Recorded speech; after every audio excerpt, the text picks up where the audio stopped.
Ilang usok pa ba? Ilang usok pa ba?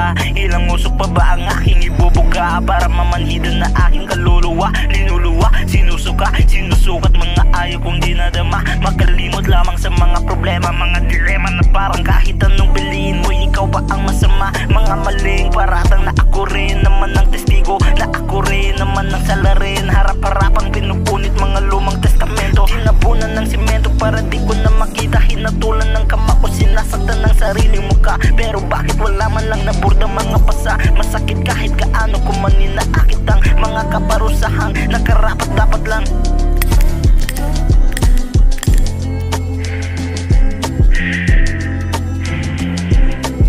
Mabagal mahulog sa lupa, sumasayaw pa sa ere bago pa dumapa. Mga huling pag-ikot, pagsiko, dulot ng kawalan ng pagkapit na di na pinilit na siya'y bumitaw. Di niya kinaya pero pilit na makawala kahit kaano man kainit sa maginaw. Umaapaw ang buhos ng ulan, umaaraw na't bakit di pa maliwanag para akin ng matapuan. Malasakit sa puno ng aking kinapitan, patawad subalit akin pang binitawan. Babagsak pa sa bato o baka naman sa graba o damo, buhangin na maalikabok sa bugso ng hangin na lumalagotok. Masakit ang tusok, parang ayoko masubok, ayoko pang sumuko. Dumapo siguro, natatakot na sa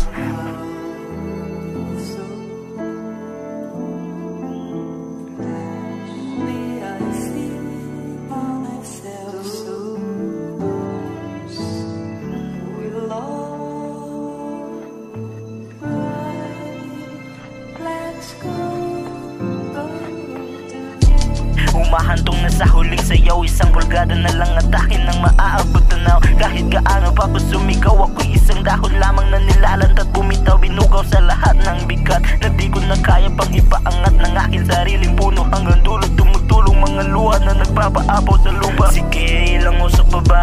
Sige, ilang usok pa ba ang kailangan ko pang ibuga na sa gayon noon at ngayon? Realidad man o delusyon? Ilang usok pa ba talaga ang kailangan ko pang ibuga para maramdaman palalo aking pagduro sa parusang kalawang na hininga? Bakal na pusong di na magkatama, sige kahit saan ako tumama. Sa patuman o sa graba o damo, sa galang na lang ng aking mga pinangako. Sa huling mga segundong mabagal tumapo, bakit tubig na maalat ang nararamdaman? Walang pag-asa ang aking sinulat, puro lamang kasakiman. Mata ng Diyos, di mo ba nakikita aking mga kasalanan na napakalupot?